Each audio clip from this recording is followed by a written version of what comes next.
ఇప్పటికిప్పుడు పార్లమెంటు ఎన్నికలు జరిగితే బీజేపీకి 260 సొంతంగాను, అలాగే ఎన్డీఏ కూటమికి 324 స్థానాలు వస్తాయి. అంటే ఎన్డీఏ కూటమిలో ఉన్నటువంటి మిగతా పార్టీలకి 64 స్థానాలు, ఒక్క బీజేపీకి 260 స్థానాలు వస్తాయి. అలాగే కాంగ్రెస్కి 208 స్థానాలు వస్తాయి.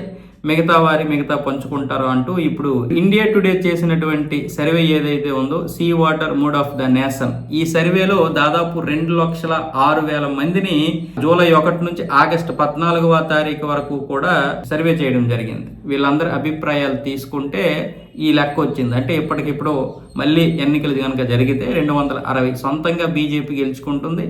కాంగ్రెస్ కూటమి 208, అంటే మరొక 64 ఎన్డీఏలో ఉన్నటువంటి మిగతా పార్టీలు మరో 64 స్థానాలు అయితే గెలుచుకుంటాయి. 2024లో జరిగినటువంటి సార్వత్రిక ఎన్నికల్లో బీజేపీకి సొంతంగా 260 స్థానాలు అయితే వచ్చాయి. తర్వాత ఎన్డీఏ కూటమిలో ఉన్నటువంటి తెలుగుదేశం, అలాగే జేడీయూ, జనసేన, అలా మిగతా పార్టీలన్నీ కలిపి మరికొన్ని స్థానాలు రావడం జరిగింది కదా.